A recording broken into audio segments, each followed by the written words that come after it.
और एक आएगा आपके पास इन्वर्टर जिसमें ये दोनों पीसीबी होंगे। तो पहले हम बात करते हैं इसकी नॉन इन्वर्टर की। 3 पिन की होगी। फ़िलहाल तो यहाँ कई लगी हुई हैं, तो मैं इस वाली को पहले देखूंगा क्योंकि ये थोड़ा इनके मुकाबले बड़े साइज़ की है। ये वोल्टेज चेक करेंगे और जिसमें ये वोल्टेज नहीं आ रही है वो आप रिपेयर करेंगे। डीसी नहीं आ रही है आप रिपेयर करेंगे। तो सप्लाई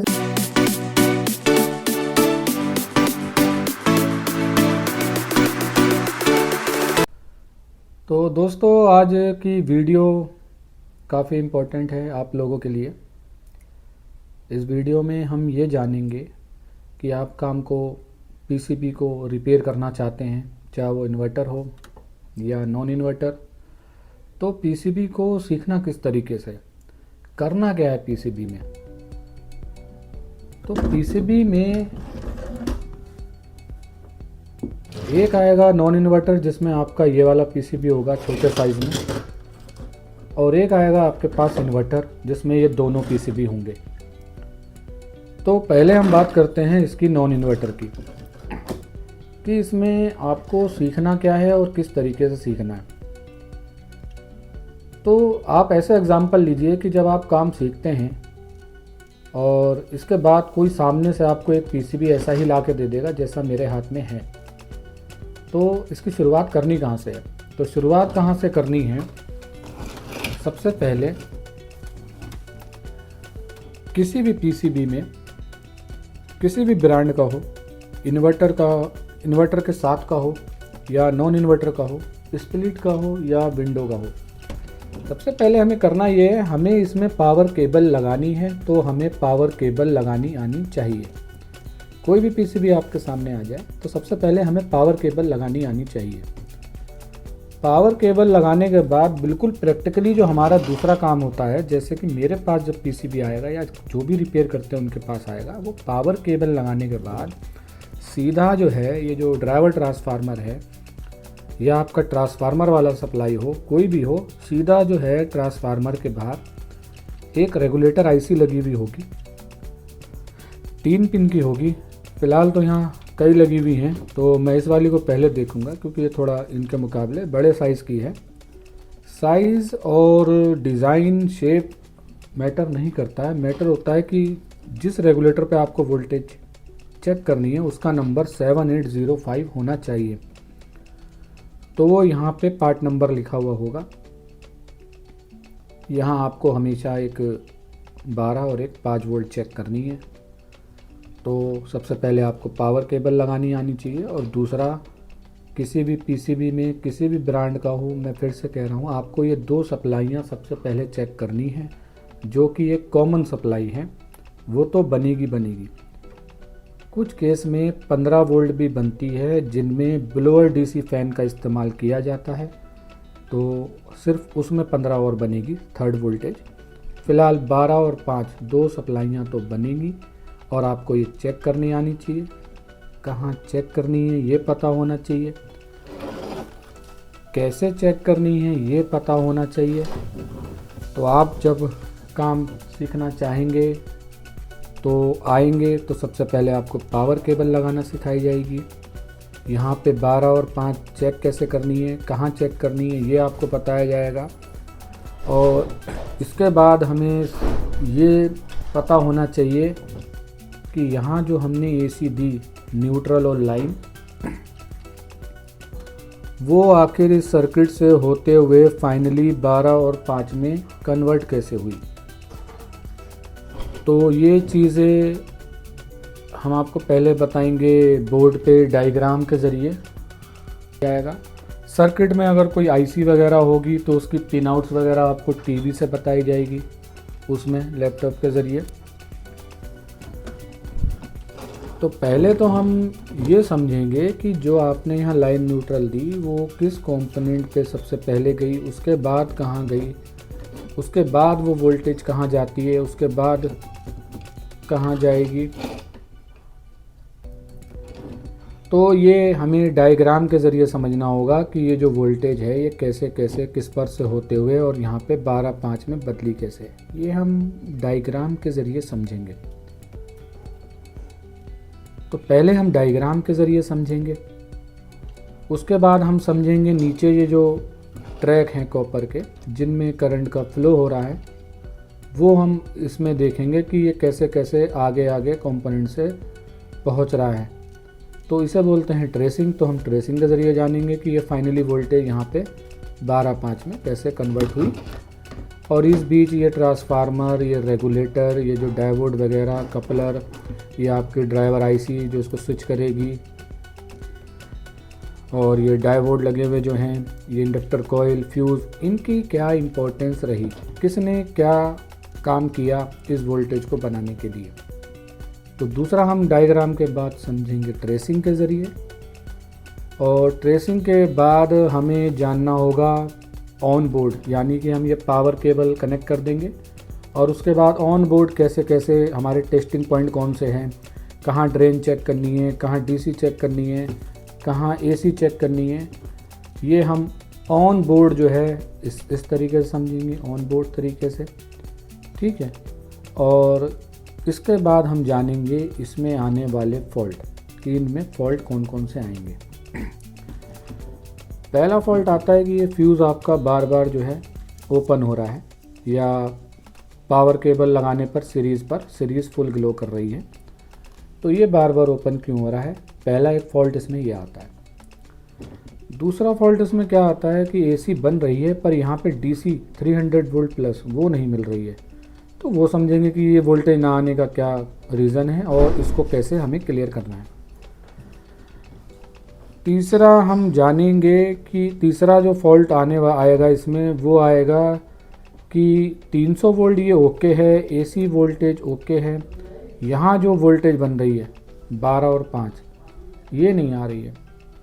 और दोस्तों मैं आपको बता दूं कि सप्लाइयाँ 2 बनेंगी, पर पहला जो हमारा गोल होगा टारगेट वो होगा 12, वो बनेगी तब हम आगे दूसरी सप्लाई चेक करेंगे। 12 नहीं आ रही, यहाँ वोल्टेज आ रही है, तो ये किस चीज़ का फॉल्ट है, इसको कैसे क्लियर करना है ये हम समझेंगे। चौथा कि ये वोल्टेज आ रही है लेकिन हाई है, या ये वोल्टेज जितनी आनी चाहिए उससे लो है, या ये वोल्टेज में वेरिएशन है, कम ज़्यादा हो रही है। तो इस तरीके के इसमें 9-10 फॉल्ट आते हैं और कई बार इसमें बहुत ही थोड़ा सा डिफ़िकल्ट फॉल्ट आ जाता है। डिफ़िकल्ट है नहीं, अगर आप जानते नहीं तो डिफ़िकल्ट है कि आईसी ख़राब है, आपने चेंज करी है, दोबारा उड़ गई, ये बार बार ख़राब हो रही है, तो ये भी फॉल्ट इसमें आता है। तो लगभग 10 फॉल्ट आते हैं इसमें। हर फॉल्ट को हम पहले ऐसे नॉर्मली ही समझेंगे आराम से, और ये सारे फॉल्ट आपको लिखित में भी मिलेंगे। तो इसके बाद हम क्या करेंगे, क्लास को स्टॉप करेंगे। तो दोस्तों काम सीखने के लिए पहले हमें पावर केबल लगाना पता होना चाहिए, 12-5 चेक कहाँ करनी है, कैसे करनी है, ठीक कैसे करनी है, ये पता होना चाहिए। क्योंकि प्रैक्टिकल जब आएगा आपके पास कोई बोर्ड, तो एसी ओके होने के बाद आपको ये 12-5 ठीक करनी पड़ेगी। और अगर ये ठीक आ रही है तो नेक्स्ट गोल होता है हमारा डिस्प्ले। अगर किसी पीसीबी में आपने चेक करा 12-5 क्लियर है, तो नेक्स्ट ये डिस्प्ले आनी चाहिए। इसके अलावा हम इसमें कोई और काम नहीं करेंगे, ना फ़ैन लगाएंगे, ना कंप्रेसर, कुछ भी नहीं। सेंसर भी नहीं लगाए, लगे हैं तो ठीक है, नहीं भी लगे हैं तो उसे भी लगाने की ज़रूरत नहीं है। पहला काम तो है ये डिस्प्ले आनी चाहिए। इसमें डिस्प्ले नहीं है, इंडिकेटर है, तो ये ग्लो करना चाहिए, ठीक है। तो नेक्स्ट गोल 12 और 5 क्लियर करने के बाद हमारा नेक्स्ट गोल जो होता है वो डिस्प्ले होता है। तो हम 12-5 क्लियर करने के बाद अच्छे से हमें ये नहीं सीखना चाहिए, पहले हमें क्या करना चाहिए कि जो हमने अभी सीखा है 12-5 को, ये हमें पहले जो है 3-4 दिन या 2-3 दिन इसको बैठ के रिपेयर करना है। इसके लिए भी एक तरीका है जिसमें कि बोर्ड को नेचुरली तरीके से डैमेज कर दिया जाएगा, तो उसमें ये 12-5 जो है ज़्यादातर केस में ये नहीं बनेगी। इसमें बहुत तरीके के फॉल्ट आ जाएंगे, शॉर्टिंग आ जाएगी, ड्रॉपिंग आ जाएगी, तो या मिस हो सकती है ये वोल्टेज। तो आप क्या करेंगे, अलग अलग बोर्ड लेके सभी पीसीबी में ये पावर केबल लगाएंगे, ये वोल्टेज चेक करेंगे, और जिस में ये वोल्टेज नहीं आ रही है वो आप रिपेयर करेंगे। डीसी नहीं आ रही है आप रिपेयर करेंगे। तो सप्लाई से रिलेटेड सब फॉल्ट रिपेयर करेंगे, और जो फॉल्ट आपसे नहीं होगा तो वो फ़र्ज़ बनता है कि जिससे आप ये सीख रहे हैं वो इस फॉल्ट को रिपेयर करे। तो ये मैं आपको मैं रिपेयर करके दूंगा आपके सामने। आप देखेंगे कि आपसे क्या गलती हुई। तो ये सिलसिला 2-3 दिन चलेगा। 2-4 टाइप के फॉल्ट और अलग अलग मॉडल में ये सप्लाई आप रिपेयर करो, अच्छे से उसको समझो, उसके बाद ही डिस्प्ले की क्लास लो। अगर अब आप किसी भी पीसीबी में सप्लाई बनाने का जो प्रिंसिपल है, उसके फॉल्ट सोल्यूशन है, वो समझ गए हैं, तो नेक्स्ट जानो ये डिस्प्ले के बारे में। डिस्प्ले में ये जो वायर जा रही हैं ये कई बार 10 से ज़्यादा होती हैं, कई बार 10 से कम होती हैं। इसका क्या मतलब होता है? ये जो वायर इसमें आप देख रहे हो जो भी है, ये किस किस चीज़ की है वायर, ये आप समझिए और इसको आप डायग्राम के ज़रिए पहले समझिए। यहाँ कौन सी वोल्टेज आएगी, कौन सा सिग्नल आएगा, वो सिग्नल कहाँ से आएगा, उसको सिग्नल कहाँ से मिलेगा, ये सब आप पहले डायग्राम के ज़रिए समझिए। ऑन बोर्ड वोल्टेज चेक करके हर चीज़ को समझिए और उसके बाद इसमें इसके जो फॉल्ट हैं वो जानिए कि अगर डिस्प्ले यहाँ नहीं आ रही है तो क्या करना है आपको, हाफ डिस्प्ले आ रही है तो क्या करना है, रिमोट काम नहीं कर रहा तो क्या करना है। तो ये फॉल्ट जानिए, ठीक है। और इसके बाद फिर थोड़ा सा गैप लीजिए और क्या करिए कि अब आप पीसीबी लें और जिसमें सप्लाई नहीं बन रही है उसको रिपेयर करें, और अगर किसी में डिस्प्ले नहीं आ रही है तो उसको भी रिपेयर करें। ये काम 2-3 दिन 4 दिन आप करें, जब तक आप ये सप्लाई और डिस्प्ले के फॉल्ट ना निकालना समझ जाएं तब तक आगे की क्लास ना लें। और बात आगे के गोल की करें तो पहला गोल था हमारा 12/5 किसी भी पीसीबी में, दूसरा गोल होता है हमारा डिस्प्ले ये आनी चाहिए, और तीसरा होता है इसमें आने वाले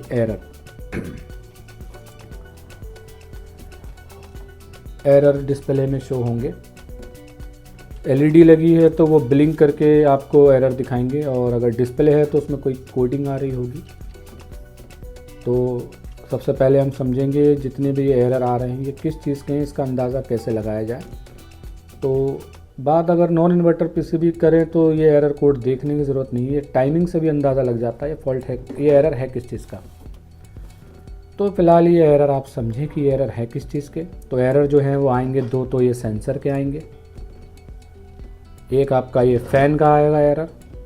इस पीसीबी में तो नहीं आएगा फ़ैन का एरर, फीडबैक नहीं है इसमें, लेकिन जो ब्लोअर डीसी हैं या पीजी फ़ैन के पीसीबी हैं उनमें फ़ैन का भी एरर आएगा। कुछ केसों में, रेयर केसों में आपका ज़ीरो क्रॉसिंग का आ सकता है इसमें एरर, और इसके अलावा एक एरर इसके अंदर आएगा इप्रोम का। तो सेंसर का एरर आ रहा है तो ये समझिए कि ये सेंसर हमें चेक करने होंगे। तो चेक करने के लिए हमें इसकी वैल्यू पता होनी चाहिए, हम वो वैल्यू समझेंगे कि कैसे निकालें। वैल्यू निकालने के बाद इसको चेक कैसे करें ताकि हम यहाँ आने वाले सेंसर के एरर को हटा सकें।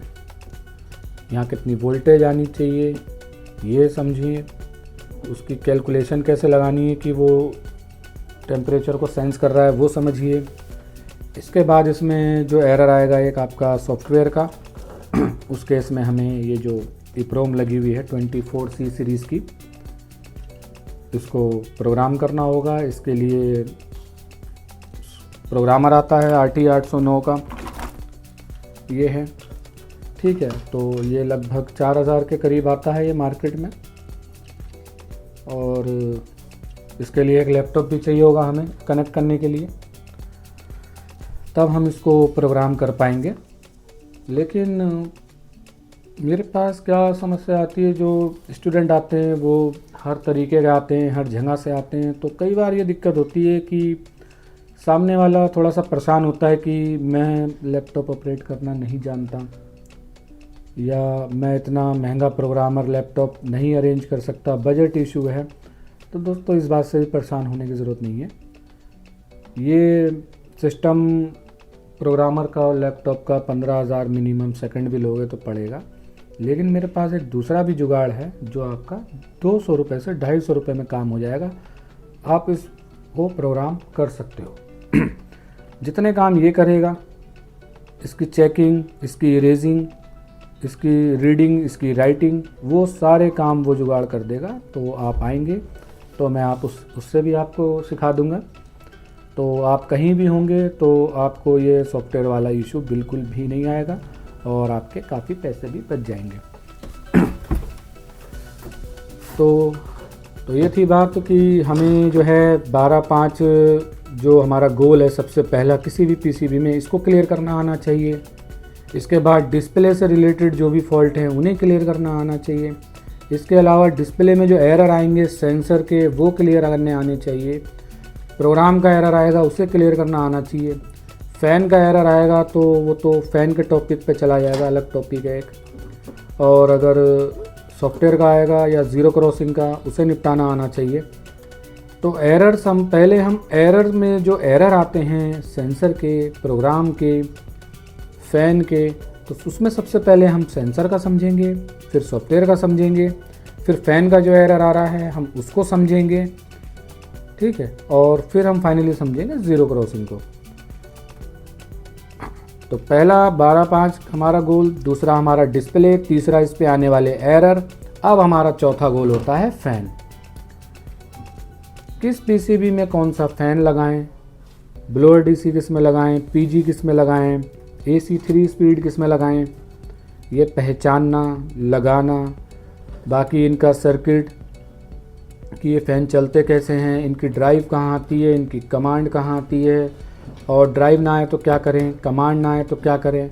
तो जो तरीका है, मेथड, वो सेम ही रहेगा कि पहले हम फ़ैन को डायग्राम के ज़रिए समझेंगे कि फ़ैन चलता कैसे है। फ़ैन को फेस या उसकी जो वीएसपी वोल्ट है वो कौन प्रोवाइड करता है, उसको ड्राइव कौन प्रोवाइड करता है, उसको कमांड कौन प्रोवाइड करता है, ये हम डायग्राम के ज़रिए समझेंगे। फिर फ़ैन को हम नीचे ट्रेसिंग के ज़रिए समझेंगे, उसकी पूरी चैन को, और फिर हम समझेंगे ऑन बोर्ड। फिर हम इसके फॉल्ट जानेंगे, फ़ैन से रिलेटेड कितने आएंगे और किस फॉल्ट को कैसे रिपेयर करना है ये जानेंगे। और फाइनली हमारा फ़ैन के बाद गोल होता है कंप्रेसर। तो इसको भी हमें डायग्राम के ज़रिए समझना चाहिए कि कंप्रेसर चलता कैसे है, ये रिले कैसे ऑन होती है, इस रिले को कौन ट्रिगर करता है, इसको ड्राइव कौन देता है और कमांड कौन देता है, ये हम डायग्राम के ज़रिए समझेंगे। फिर हम इसको ऑन बोर्ड समझेंगे, इस चैन को कंप्रेसर की कहाँ कितनी कमांड ड्राइव आनी चाहिए। और फिर हम जानेंगे इसमें कंप्रेसर से रिलेटेड फॉल्ट कितने आते हैं। तो दोस्तों मैं बता दूं, पहला आता है कंप्रेसर चल नहीं रहा, दूसरा चलते ही ट्रिप हो रहा है, 10-15 मिनट बाद ट्रिप हो रहा है। और ये समस्या जून के महीने में बहुत ज़्यादा टेम्परेचर में ज़्यादा आती है। तो इसके लिए ट्रिक होती है, ये ऑफिशियल तरीके से नहीं एक बार को होती है, ट्रिक का इस्तेमाल करा जाता है। इसके अंदर एक गोल्डन टिप्स होती है, वो इस्तेमाल करनी पड़ती है, तो ये ट्रिपिंग का फॉल्ट ख़त्म होता है। और तीसरा आता है कि प्लग लगाते ही वो टर्बो पे नहीं है, फिर भी कंप्रेसर डायरेक्ट स्टार्ट हो रहा है। प्लग लगाया और कंप्रेसर चल गया। तो ये थे इसके फॉल्ट, ये हमें पता होने चाहिए। तो कहने का मतलब दोस्तों, पीसीबी सीखना है तो हमारे कुछ टारगेट, हमारे कुछ गोल होने चाहिए। उसी हिसाब से, उसी पैटर्न में आप पीसीबी को सीखें तो आप आराम से पीसीबी रिपेयर कर पाओगे, आपको पता होगा कि करना क्या है।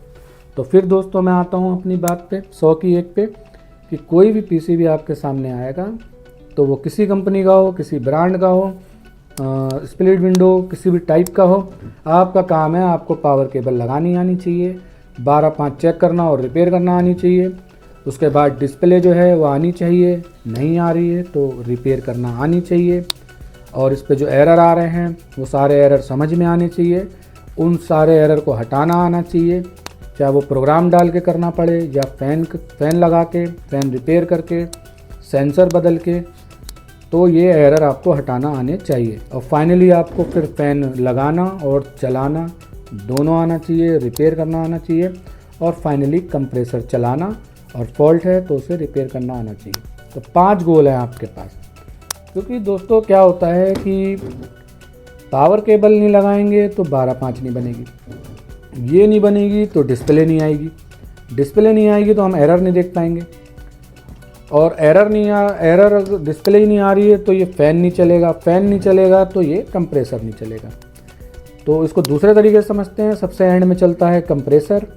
वो जब चलेगा जब आपका फ़ैन क्लियर हो, वो रन कर रहा हो, फीडबैक दे रहा हो। फ़ैन जब चलेगा जब यहाँ डिस्प्ले आ रही हो और उस पर कोई एरर ना हो। और डिस्प्ले जब आएगी जब आपकी 12.5 आ रही हो, और ये 12.5 जब आएगी जब आपकी ये सप्लाई ठीक हो और पावर केबल लगी हुई हो। तो आपको बहुत समझ में आई दोस्तों। तो पीसीबी में हमें यही करना है, हमारे कुछ गोल हैं, ये जो है गोल 5 हैं, ये आप सब उसकी वर्किंग, इसके डायग्राम, इसको सर्किट, इसकी ट्रेसिंग, इसके फॉल्ट, इसके सोल्यूशन अगर आप जानते हैं तो आपको पीसीबी रिपेयर करने से कोई भी नहीं रोक सकता। ये पीसीबी ऐसे ही सीखा जाएगा, कहीं से भी कुछ भी उठा के या कुछ भी नहीं सीख सकते, तरीके से सीखा जाएगा करना क्या है। तो दोस्तों मैं आपको क्या नाम है, मैंने आपको बताया इंडोर के बारे में, और मैं आपको दूसरे वीडियो में बताता हूँ कि इन्वर्टर, और अगर बोर्ड इन्वर्टर है तो हमें उसके अंदर क्या करना है। तो मिलते हैं नेक्स्ट वीडियो में इन्वर्टर के, कि इन्वर्टर के सेटअप कैसे लगाना है और उसमें क्या करना है।